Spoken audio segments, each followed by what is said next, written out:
Hello and welcome to a quick take, hot take, total soccer show. We're going to review US Men's National Team 3, Panama 0. My name is Daryl Grove.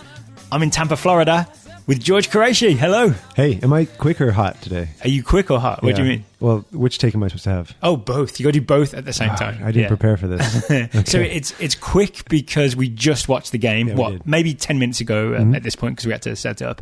And it's hot because all your opinions are based on just one viewing. Right. You haven't rewatched the tape. I haven't. You haven't. I feel like you don't normally anyway, right? I don't. Yeah. So for people who are not familiar, we normally do, Taylor and I do a deep dive tactical review of every US national team game. That show is still coming. But this is not it. It's coming on Monday afternoon. Taylor will be talking to Joe Lowry, and they're going to go deep on the game. So if you're looking for tactics, that will be You're looking at me while you say this, but I'm a regular listener, so I just want to be on the record. I know this. You're telling the listeners. I know you know. Okay, all right, gotcha. Just I don't want anyone else to be confused. Like I do listen to the show, and I notice when you slander me. I just want to be on the record right at the top about spending money at strip clubs in Atlanta. Yeah. You want to admit to that now? I'm coming for Rockwell. You're coming for Rockwell. Yeah. That's the hot takes are going to be about Rockwell. They're all going to be about Rockwell. Yeah. We should also, just in case people don't know, we should let people know who you are. Oh, yeah. That's a good idea. George Quraishi is the, correct me if I get your job title wrong, soccer editor for theathletic.com. Technically, I'm the managing editor. Managing editor. That's more important, right? I don't know. Yeah, I'm going to say it is. I don't think I'm. Say it is. I wouldn't say I'm that important. I'm one of 3 soccer editors, so that's true. And we have a really good team. So Brooks and Alex are the other 2. What a diplomatic answer. You're like Gregg Berhalter in a press conference. No, he's much more detailed. Should we get into the game then? Yeah, let's do it. Should we get into the game? All right, so here's my feeling. Mm-hmm. USA 3, Panama 0. The US looked, I thought, nice and crisp on the ball, move quickly. It's a good win. I think it's about as good as we could have hoped for the start of the Gregg Berhalter era. Yeah, here's my hot take. It's fine. Okay. It's fine. You expected more? We didn't lose. We got by with a C team and we beat Panama 3-0. It's like, okay, cool. That's good. But there wasn't much more could be done, right? My question is if the US plays a game in Arizona and nobody's there, did it happen? I mean, yeah, because we watched it on TV. Okay. Yeah. All right. If there's ESPN footage, then yes. Do you want to start with the attendance? No. It was. I want to talk about it. At some point. Fine. No. Let's not. That's easy. That's like low fruit. Let's hanging fruit. Yeah, we'll be weird and get the low hanging fruit last. How about that for dessert? Yeah. Well, let's talk about the just watching the United States national team, especially because here's my take. Yes, like B/C team because it's January camp. Mm-hmm. The proper team will be in the future. But for me, the big reason to watch this game is it's Gregg Berhalter's first game. Yes. And you want to see if his ideas, his style of play translates to, I know it's January camp, but international football. And this was our first taste of that. And my feeling is yes, at least on the evidence of this, on the slightly weak evidence of this game. Yeah. So the caveat for you could just insert this in front of every sentence I say during this podcast is yes, weak opponent. Yeah. C team. Okay, fine. Yeah. But let's talk about the game on its merits, right? Yes. And to me, so there seemed to be some sort of a system. I think we can start to see that, and that's exciting. There were some wrinkles in his setup and his system that I think we want to get into. Yeah. And B, you can tell he's been coaching in MLS for the last 5 years or so because... You mean that as a compliment, right? Yeah, because he's found... It seems like he's found these guys who can play a role for him that I don't think were on the radar of any of the previous coaches. So Nick Lima is an example. Lovitz on the left, Daniel Lovitz. Yeah. Baird and Abobasi on the wings. Mm-hmm. I think this goes to the stuff Berhalter talked about where he said he had like a profile of a certain type of player that was going to fit the style of play he wanted, and that's how he was going to go and select. And it just happens that someone like Daniel Lovitz fits that profile. Michael Bradley, talk about finding underperforming under the radar players. This guy's a genius. So what did you we'll let Taylor and Joe on the other show go really deep on the tactics, but how would we briefly try and summarize the new style based on the evidence that we saw this evening? I can have a go if you need. Yeah, why don't you go ahead? So I saw there's the weird tactical wrinkle that I think there's two things, right? There's style and the system, right? I think the system with the weird Nicolima tactical wrinkle we can get into a second. The style I saw was pretty crisp, simple passing that went forwards and sideways more than it went backwards. And I think part of the reason for that is there was always width. Right, there was always Ebobisse was like on the left touchline, Corey Baird on the right touchline, and then plenty of guys in the midfield. There were two number 10s, is what Berhalter called. That's what he said. Mihailovic and Roldan afterwards. I don't think he's wrong though. We went from having who's going to play number 10, we have 0 number 10s in this entire country, to two in one game. It just means that it takes two players to replace Federico Higuain. That's right. But I don't remember ever seeing a US team that always had this much width. And so even though Panama sat back and made it frustrating, we could keep pinging the ball round and round and round and left and right and try and spread them out and that's the whole Berhalter thing, right? Is try and get them out of position, and eventually we did. Yes, and it was a lot of, this isn't working on this flank, let's move it to the other one. And I quibble with something you said a little bit. I think there was a lot of backward passing, and to me, I think one of the things that I was sort of disappointed about in this game was the lack of sort of sustained pressure in Panama's third. Yeah, it felt like a lot of the attacking opportunities came on transition for the U.S. That's true, as opposed to build up and sort of methodical. And against CONCACAF teams, I think we're going to have a lot of those teams sitting back, inviting us to put pressure on them, and I didn't see that. But again, the universal caveat, like, give them some time. Well, I'll tell you what, let me rephrase it, because what I mean, maybe in terms if we did the math on forwards, backwards, sideways, maybe there's a chance I could be wrong. There's a lot of times where we go from a winger to a midfielder or straight back to a center back, and it's like, okay, I'd like to see if we can maybe have a plan B that isn't recycle from the first attempt, right? But here's what I do like is when we did it, I think this is more what I'm getting at. It was crisp and it was fast, right? So even if it did go back to a centre back, it went back quickly, and the centre back moved it quickly. There was no standing there with my foot on the ball, thinking about what to do. And I think that's going to be key to how Berhalter likes to play, is because the ball's always moving and the team's always moving. You eventually unsettle the opponent that way, rather than standing there looking at the entirety of Trinidad and saying, how are we going to get through this? I think part of that is that this was a game where we saw Michael Bradley playing a more disciplined role than he's been asked to for a long time. That's interesting, yeah. And so he wasn't tasked with that passing a lot of the time. Like you said, it's those two number 10s, so Mihailovic and Roldan. Yeah. And Bradley was really there to like a safety blanket. And somebody who was, feeding them the ball, as opposed to being asked to link the center backs with the forwards or those wingers, really. Because it used to be that Bradley would receive the ball and it was always like, all right, Michael's going to do something, and then mostly Michael didn't do something because he's not Andrea Pirlo, right? So, and that was always disappointing. But if he's just part of a move the ball quickly kind of thing, he's very capable of doing that. And for me, the question was always: is he being asked to do too much, or is he not disciplined enough and not sitting back where I think a lot of people agree he's best, which is sort of right in front of those center backs. Yeah, and whether I don't know that tonight answered that question, but at least he was doing that thing that I think I like to see him do. Do you think the Bradley haters will watch this game and still be mad at him, or do you think there was enough from Bradley tonight to get some people back on side? I don't know. That's a good story idea. The psychology we haven't been on Twitter, there. have we? No, and what is? Did I just pitch a story? Yeah. What are the? You do that often, though. I often listen to your podcast and think, we should do a story on that. Yeah, the things that he did, stop counterattacks and play a short pass that is unremarkable. Yeah, he did those. He did those things well, right? Yeah. It was unremarkable, but accurate and on point. Yeah, we have other players in the pool who can do that. So I think that if he does that for the next year or so, and I don't know, and then who is it, Weston McKennie or somebody else comes in and Tyler Adams, who had that great debut in the Bundesliga. Yeah, I'm excited to watch that. Who's sitting deeper there and playing that role. Yeah. I don't know if it's Will Trapp or who, but that's okay with me. I'm all right with that. How about you mentioned some of the newer players coming in? Do you start imagining what they would look like in this system? Yeah, I think one of the things that I said to you earlier was that I just subtly hinted at. I think you gave me a little nod there, which was like, "Hey, all right, now here's your cue."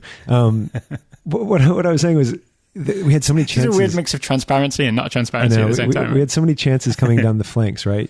How many times do we have Ebobisse or Baird? Yeah. And Baird frustratingly flicking it here and there and really not doing a whole lot. There was one move. It's almost like he'd been like someone had bet him $1,000 that he could do that outside of the foot flick move and go past someone. When he tried to meg the dude, and but you imagine getting the main cast in there, and you have Pulisic on the right and maybe Tim Weah on the left, and getting them the same space and the same opportunities, and then it becomes pretty exciting. They can unlock a defense in a way that I think, and look, it's his first cap. It's understandable. I'm not. I don't think he's done. Pretty bad. Yeah. Actually, I remember while we were watching, I said to you, "Oh, he's not going to sleep well tonight because he's had a poor game." And you reminded me he got the assist for the first goal. He got the assist with a smart pass, right? He did. Yeah. So at least he's got that. The pass was better than the finish, but if he put it away. So what do you make of Mihailovic, Georgi Mihailovic? It's a similar thing. He finished his chance, and that's great. And there's a deflection. Right? There was a deflection. I feel like he actually hit that shot straight at the keeper and got lucky to get a deflection. Okay, so he receives a ball in the around the penalty spot, a little behind it, and puts it on frame and scores a goal. Mm-hmm. So, can't argue with that. No. Yeah.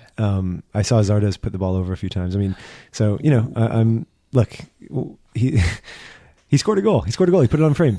Get a deflection. That's not his fault. Yeah, it's fair. That's fair. That was good. A few times I think he was a little naive when his passing. I think he had some space to run into, and he would play a pass, maybe a 40-yard pass, and you're like, that might work in a training session with the Fire, but this is, this is January friendlies. It's the big time. Well, it's a bigger time than that. It's a bigger time than anything he's ever done. And a little naive, I would say, which is like, okay, like that's what I would expect from an 18, 19, 20-year-old? I think he might be 20 now. Oh, I normally know ages, a young guy. A youngster, let's just say a youngster. Yeah. So, and that's okay.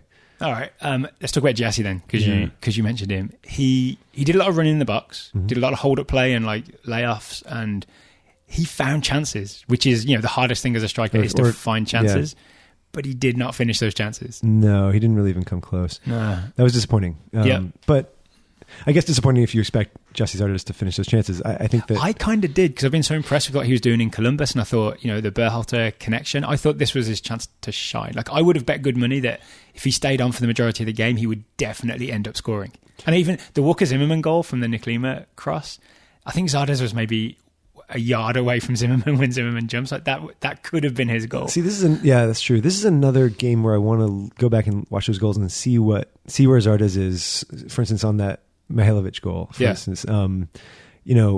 Did he create some space there for Mihailovic? I don't know. I don't remember. So I need to look at that. But so he may have done some things that we'll recognize later as being valuable. Yeah. And yet maybe Taylor and Joe will spot it. Yeah. And yet you still, Ramirez got in 5 minutes, got one chance, scored a goal. So, when you're a striker, that's the currency that you're trading in, Should we talk briefly about the tactical wrinkle that we mentioned? Please go ahead. You spotted it. So so also after I spotted it, Taylor had texted me and said that MLSsoccer.com, which I think runs on Opta stats, they always have the formation on their website.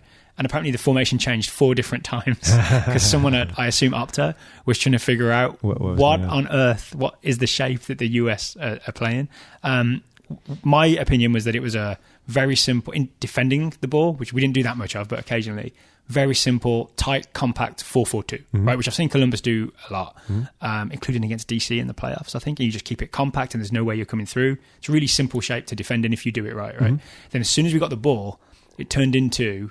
The big move was Nick Lima, the right back, would essentially Guardiola style drift into central midfield and sit alongside Michael Bradley, and roll down would go forward, and you'd end up with what I would call a three centre backs. Lovitz would be a centre back, 2 of Lima and Bradley, then another 2 roll down and Mihailovic, 2 number 10s, and then a front 3 of wide left Abobase, central Zardes, and wide right. Bear. Yeah. I'm saying that very confidently. Do you agree? No, I agree. Yeah. I mean, again, it was pretty fluid. But my question for you is, was that designed to give Michael Bradley and Lima an option to pass to each other, or was it more of a defensive cover thing? And because Berhalter was more worried about some sort of central attack as opposed to, it didn't seem like they had anything down the left, Panama. Yeah. So I heard Berhalter after the game say what he really liked was that we played between the lines and behind the lines, And I think the between the lines part is that new shape gives you those 2 number 10s he talked about. So you've always got 2 guys who can get between Panama's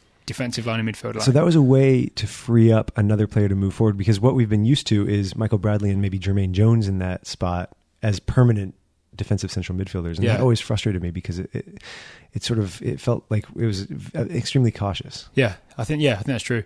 And then the other part is the wide guys that we talked about, Obobese and Baird, always wide, always attacking, always looking to run in behind. But then you've still got numbers in central midfield because you've got the 2 number 10s and the 2 defensive midfielders behind. Right. So I think it was a way to have numbers wide and numbers central and like have the best of both worlds. I think that's the smart move from Berhalter. So what do we call that 2 number 10 system? Can we call it the double spigot? The double spigot, we absolutely can if we want. Yeah, right. I like that. I got to think that through. And do you remember Taylor and I did the World Cup shows and we got very excited about Belgium under Roberto Martinez? I got to admit, I just started listening last week. No, I do. I remember. I know that's yeah. not true. I think it was against Brazil. World Cup's getting hazier and hazier now. I know. Where Belgium had a weird formation that shifted. Right. I think Carrasco was like a right back when they were defending and was a midfielder when they were attacking, and it was all like 2 formations for the price of 1. Yeah, it's like a hinge almost. Yeah. Right. So to see the US do that just had me really excited because it's a level of tactical sophistication because it takes drilling. They've had 2 or 3 weeks in camp, right? It's not easy to do, and I just watched a US national team pull it off.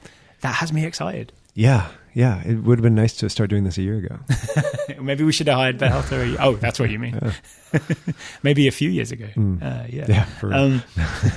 My guess as well is that the tactical hinge with the double spigot going forward, it's not necessarily going to be the shape the whole time, right? So I don't think anyone should get fixed on the idea that this is our setup now.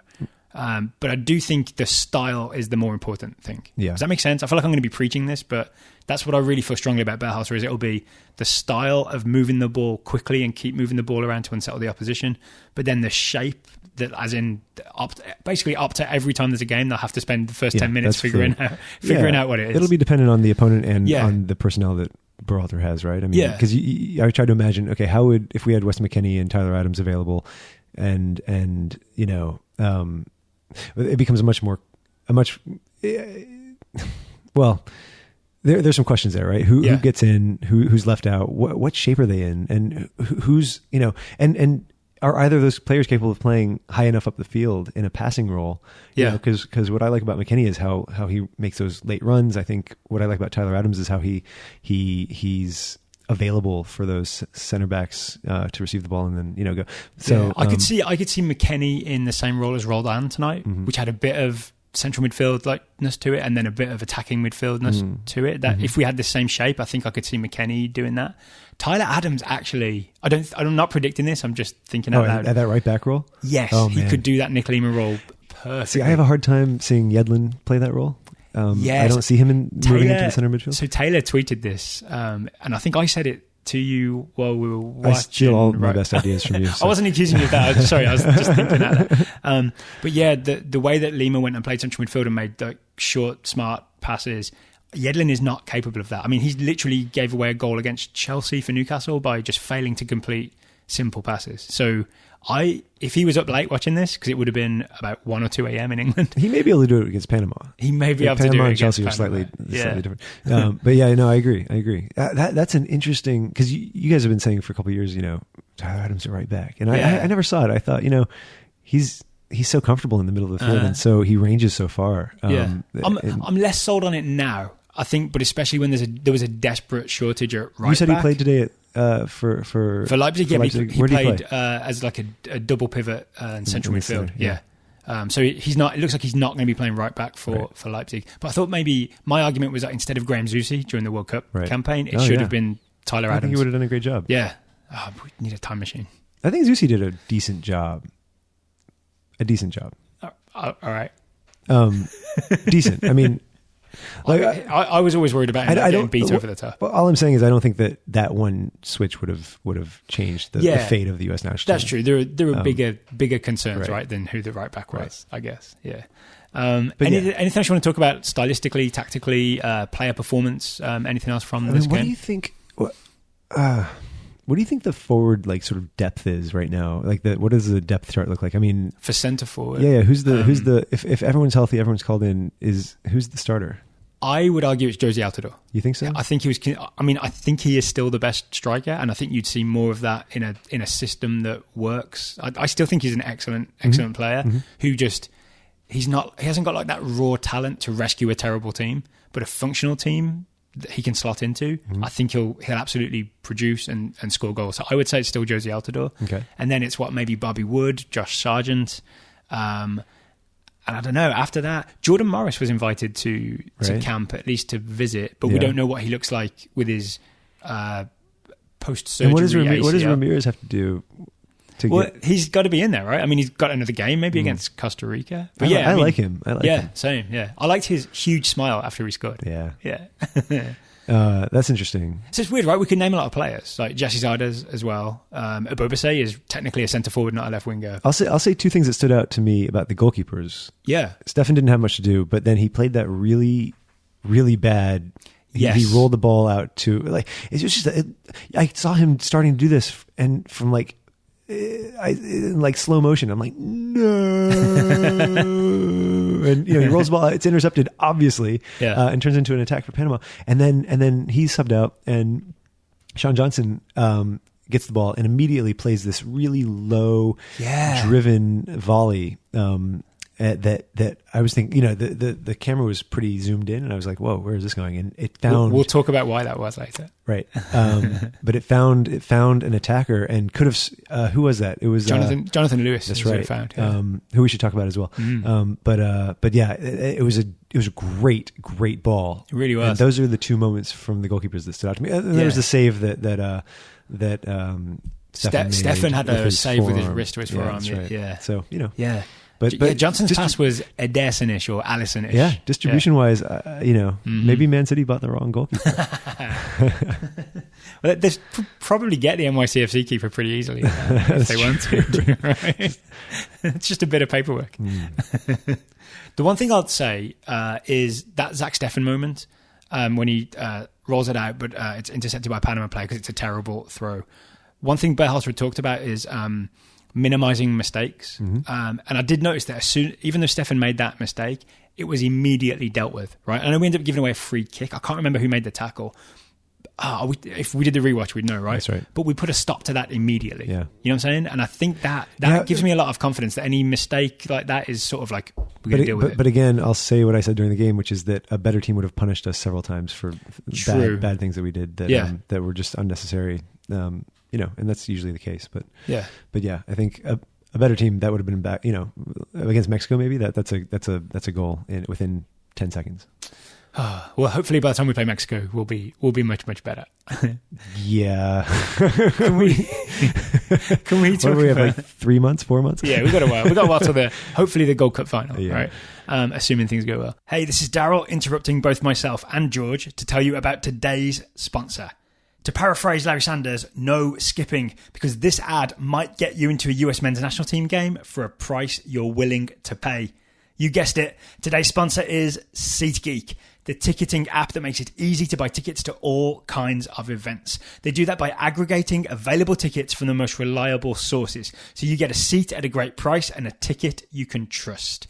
Tonight's attendance for USA v Panama was not impressive, and George and I will talk about it later in today's show. But the performance, I think, was impressive, and maybe it's inspired you to go and see the US v Costa Rica game on Saturday, February 2nd in San Jose. If so, you can go to the SeatGeek app, like I did just now, find the game, and see that tickets are going for around $35 or so. And you can make that $25 or so by using the TSS discount code on your first SeatGeek purchase. Here's how you do it. Download the SeatGeek app. Enter the promo code TSS in the settings tab, that's TSS, and you'll get an immediate $10 discount on your first SeatGeek purchase. SeatGeek, life's an event, we have the tickets. The US men's national team may be about to become an event again, and we have the tickets for that too. Okay, back to my conversation with George. Let's talk about why the camera was zoomed in so much. I think ESPN did did Soccer United Marketing and US Soccer a favor by keeping it tight and only showing angles where it looked like the seats were full. I did some Googling. The official attendance tonight was 9,000. Paul Tenorio said in Slack that there were 6,000 tickets sold. That was yesterday, so 3,000 walk-ups today. I asked Paul, I texted him during the game and said, hey, can you send me a picture of like zoomed out? And it was not pretty. It was, what did you say? The cheapest ticket was $32? $32, yeah. Oof. And those didn't sell out. No, I don't think, if any of them sold, they moved those people down to the expensive seats, it looked like. Oh, that's interesting. I don't think there was anyone up in the, to fill it up. Yeah. All right, I'm pulling my phone out here, George, because I texted Taylor about half an hour left in the game and said, are there any questions you want me to ask George Quraishi? All right, hit me. When we sit down? And are these X related? Like, are these X-rated questions here? Because they are not. It's a family-friendly show. Okay, because look, I spend so much time in the strip clubs of Atlanta that I'm ready for anything. What you do in your private time, I'm ready. It's up to you. Just hit me. There is a big stack of singles. George has a room in his house that's just full of singles. Yeah, man. And look, on the door it just says "ready to go" money. Those are tips. Magic City money. Those are tips. I walk around when I'm walking my dogs and I pick things up and people tip me. So, yeah. All right, Taylor's first question. Yeah. What would George do to get attendance numbers up? And he said, I want proper George answers on that one. Yeah. Interpret that however you would like to. Proper George. What would you do to get attendance numbers up for US men's national team This is on games? brand, but I would make every sell some tickets, but then every ticket after the 10,000th is $1. Every ticket after the 10,000th is $1. Or I don't know. I mean, How do you get I was there? just trying to get the singles in there. Are you trying to spend your magic? No. I would discount the tickets in like so low that you can't help. But you're like, this is the cheapest thing I can do tonight. I'm going to the game. I'm getting every child into the stadium. Yeah. I mean, we spent the last year and a half, 2 years. I don't even know how long has it been. Almost a year and a half, right? Since we didn't qualify. I thought you were talking about you and me. October 2017. So a year and 3-4 months. We spent that time playing against really good teams in mostly empty stadiums. Yep. And that is a freaking bummer. Thank you. This is a family-friendly podcast. Daryl's been kicking me under the table. And why? Why are we doing that? What is the point? I saw a slide. It's revenue. I think it's... No, it's not. Well, maybe, but it is. But I saw a slide from a US Soccer PowerPoint. Someone tweeted at me like a year and a half ago, and it was like the attendance has stayed relatively steady or even declined. Average attendance of games, while revenue has gone way up. And I've seen that exact same it's slide. It's infuriating. Yeah, it is. And they presented that as, "Hey, we're doing good, aren't we?" That slide makes me so angry. I wrote an op-ed in the Washington Post about who owns the US soccer team, and it's clearly not us, the people. It's clearly a few people and plus Nike, and it's a bummer because if it were treated as a public good, as a public utility, the team would make enough. It would make what it needs, and then it would invest the rest of the money that gets back into American soccer instead of sitting on $150 million surplus, which is unconscionable in my opinion. So I think they would argue, and I'm going to play devil's advocate here, that by maximizing revenue, they are serving soccer by just bringing in as much money as possible from national team games that they can then reinvest into soccer in the United States. I bet that's what they would tell you. Well, what I would say is right now the battle is not how much money can we put in the bank account, or how many beautiful fields at the National Training Center in Kansas City or whatever they're spending that money on. I don't even know who paid for that, but instead of doing that, this is a cultural battle against basketball and the NFL and Major League Baseball, and mostly against basketball, honestly. I mean, it's about exposing kids to really great soccer. And you're telling me that Brazil comes to the U.S., Mexico's here, and you don't want a full stadium to just show these kids. How many opportunities do you have to put the U.S. national team in front of these kids? Yeah. Very few.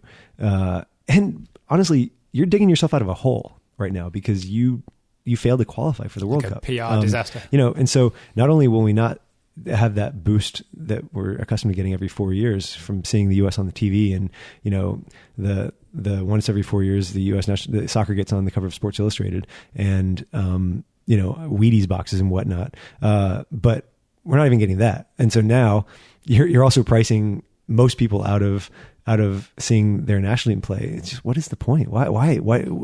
So you're telling me that you get an extra $15 per ticket and that's worth it to you? No, it's BS. So what would be the quick solution? Because I think you said every ticket after the 10,000 should be $1. What if first 10,000 tickets were $1? Sure. And then, I mean, that would have guaranteed more than we got tonight, right? What if every ticket was $15? Yeah. I mean, you'd have you could sell, what is the new Medellin Stadium called? Whatever that thing is called now. I don't know. 70,000 seats. Do we play Brazil there? I think we played Brazil in New York, right? What do we have? The MetLife? MetLife Stadium, yeah. We had 25,000, I want to say. I don't know. Not sure. But, it wasn't full by any means. And so... Do you think there's a chance that now that if we extrapolate the US performance tonight under Berhalter, playing pretty nice football, scoring goals, winning... Decent soccer, yeah. Decent soccer. If we extrapolate that out and the US actually becomes a pleasure to go and watch a US game, is there any chance that they can keep doing what they're doing in terms of ticket prices and people will just come back because suddenly they're enthusiastic for the US national team? I don't know why they would want to do that.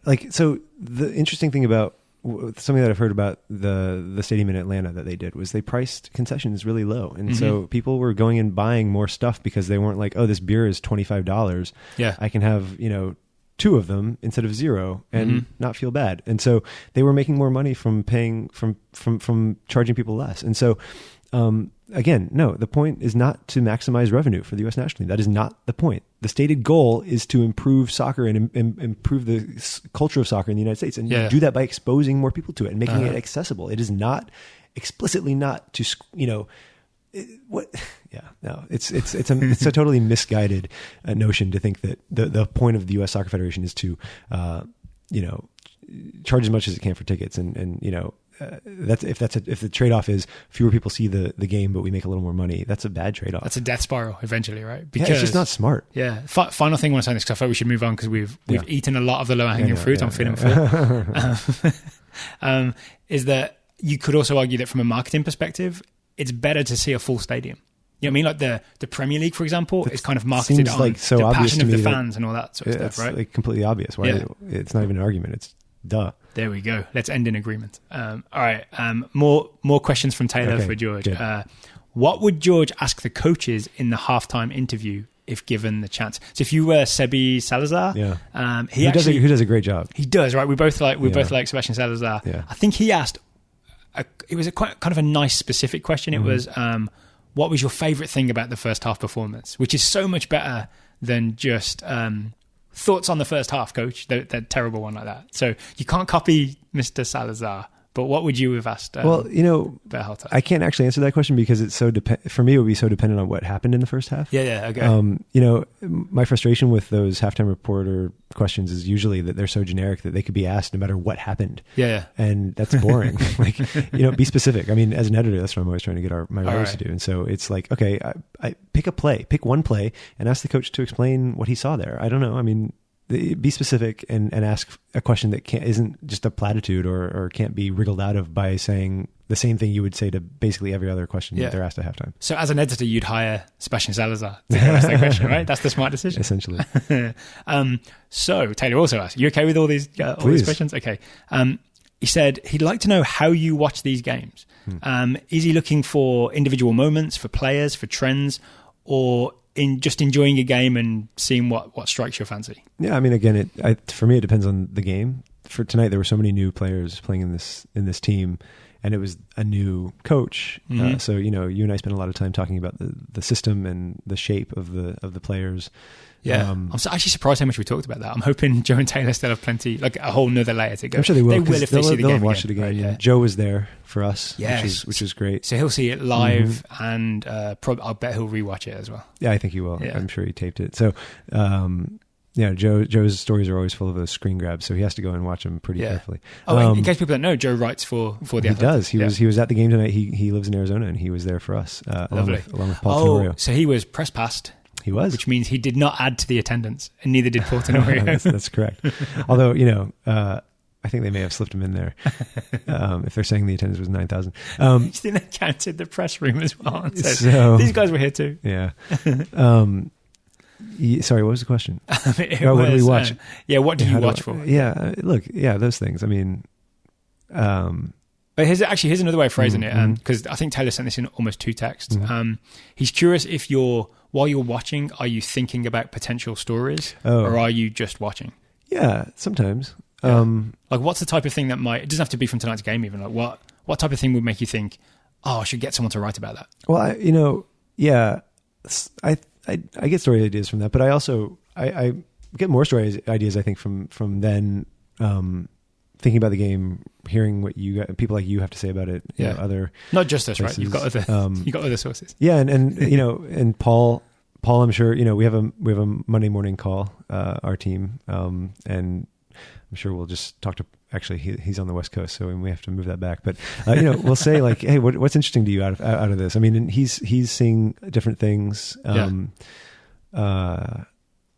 had a good idea tonight. You said, well, I wonder what the deal is with Jonathan Lewis. I mean, he hasn't been playing that much for NYCFC, and so I don't know the answer to that question. But luckily we have some writers who we can ask, and so things like that. But. I'm not a fan. That's one thing I'm not. I don't. That's interesting. I noticed I was the only one that like got up and yelled. And I remember, I'm in someone else's house. I need to chill a little bit. And it's funny. The U.S. national team is the team I think probably am really, for big games I do care. Yeah. But this is like a journalistic remove type thing. I don't know. Yeah, maybe. Also, I just don't think sports matter that much. We talked about this the other day. Right? Yeah. And so. I just don't care. I mean, someone's going to win, someone's going to lose, and it's more interesting to me how that happens than who it is. So this is weird. Like you say, sports don't matter that much, and I agree. Maybe in terms of global perspective, like politics, for example, is much more important in terms of impacting people's lives. Yeah, and yet you've successfully chosen to do this for a living. Yeah. Is this maybe we should do a separate podcast where we talk about your approach to journalism, and I'll give you time to think about the answer to this. I'm going to call it the Quraishi paradox. Okay. We'll get into this. I like that. If it gets its own Wikipedia page, I'll be very, very satisfied. Yeah, because sports don't matter. It'll be like the Coriolis effect, right? the Quraishi paradox. Yeah. Okay, final question then.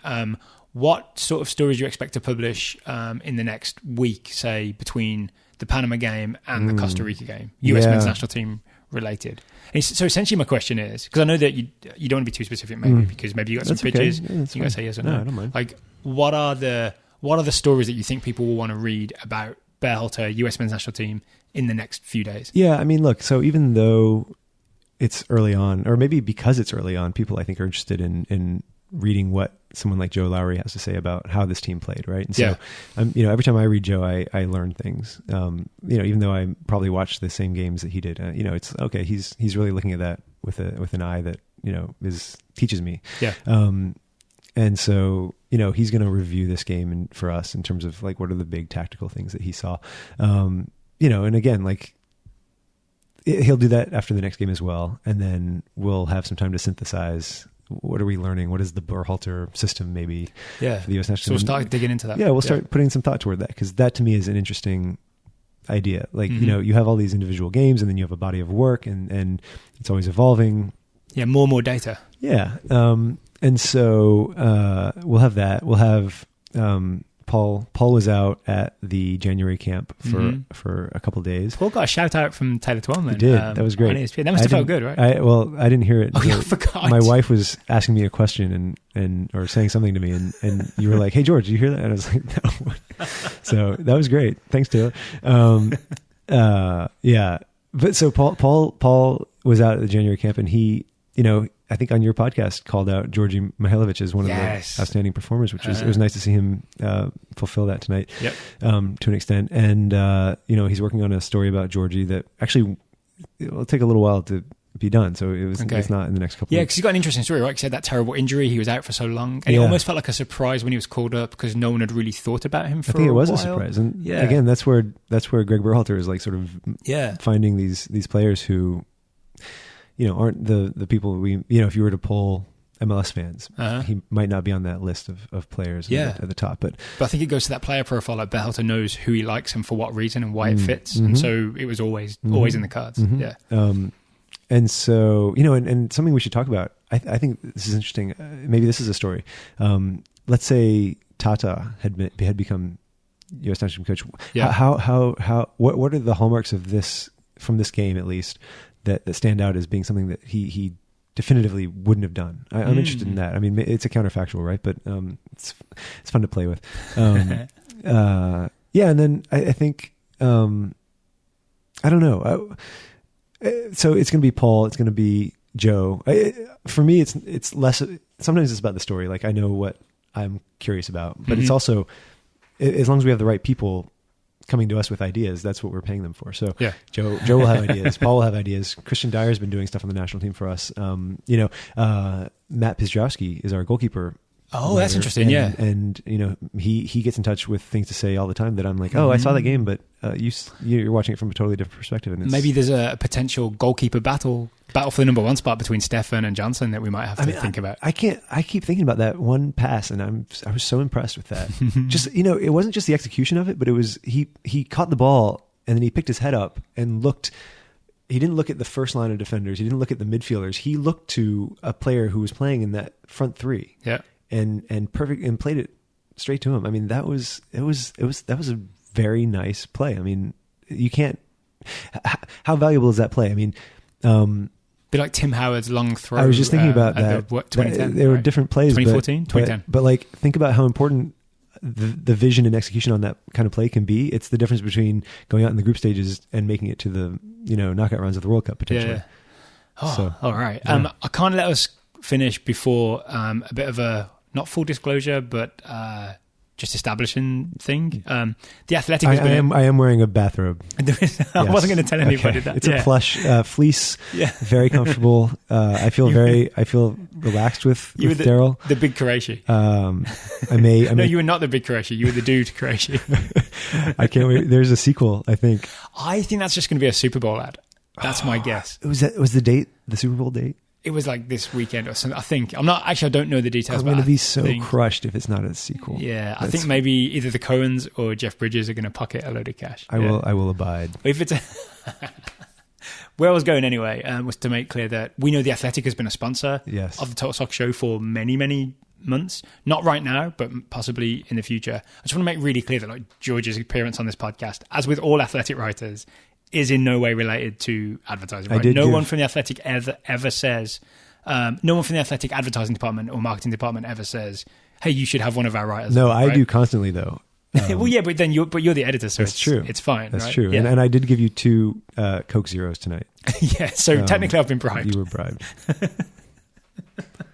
I've been bribed by, with excellent soft drinks. Very cheap. Very cheap podcast date. All right, we should wrap it up because we failed to do a quick take necessarily in terms of the length. How hot was this on a scale of a ghost pepper to just a regular, a marinated chili? I would say it's the stuff you shake on your pizza. Okay, a little bit of spice, but nothing you have to worry about. Yeah. Gotcha. Yeah. Well, honestly, there's not much controversy to be had tonight, right? Because you weren't going to come out, and I wasn't going to come out and say, Aaron Long should never have been captain. It should always be Michael Bradley. Berhalter out. Yeah, Berhalter out. Yeah, that would be extremely hot. The hottest take of all. That'd be like where it's so hot. It's so hot. You don't know if it's hot or cold. Like. Yeah. We didn't talk about the Aaron Long as captain, Michael Bradley not captain issue. I guess we should because it's a big thing. Real briefly. I'll give you my quick opinion. Mm-hmm. I think it's not that big a deal, and I think it's a smart move by Berhalter to not saddle Bradley with the captaincy and the complaints that come with that, and just let him go play and do other things. And then it's not like every time he's called up he expects to be captain. You know what I'm saying? Like, I think it in a weird way takes the pressure off of everybody. He still got to wear an armband. Did it? Oh, for Ziggy. Yeah. That was a nice touch as well. The black armband for Ziggy. But I also think for the future of Aaron Long, like, it's a big honour. Apparently, he's earned that through his attitude and performance and leadership in camp. So it's more effective and important to reward Aaron Long than to just do the usual and give Bradley the armband. Yeah, I mean, I think we may be overthinking it as well. Yeah, there's also that. Yeah. It's sort of read to me like that thing Klinsmann did when he first came in, which was give players the 1 through 11 numbers and then, sort of say, I don't care who you were, I don't know. That didn't really work out too well, but no, it turned out to be pointless. yeah, exactly. And I'm just thinking about this roster. Besides Bradley, he was the obvious choice, right? Yeah. For just in terms of seniority, but 142 now 143 caps. It's crazy. And they're really. I don't think there was another player who was crying out for that sort of treatment. I guess I would have predicted Stefan, I guess, if you told me it wouldn't be Bradley. Yeah. But like, we're not there. And I think a lot of that has to do with what they're seeing, what internally, what they see, who's a leader and who people respect. And so if it's Aaron Lung, that's great actually, because I think he has a lot of potential, and it's nice to see someone who came up through the lower leagues, played in the USL, come in and I think he's done pretty well for the national team. And I think that, he went the long way round. He did. It's not a path we've seen that much of. I guess Ramirez did the same thing, sort of. And so NASL, right? Yeah. So that's kind of cool. They're co-equal. Yeah. So I'm just glad he didn't make them both wear it at the same time, because then that would have gotten awkward when. Yeah, that would have messed up the formation. Oh right? man, totally wrong. Yeah. All right, George. I will close by saying thank you for taking the time to sit down with me tonight. Thank you, Daryl. Listeners, thank you for listening, and check back on Monday for Taylor's review of this game with Joe Lowry.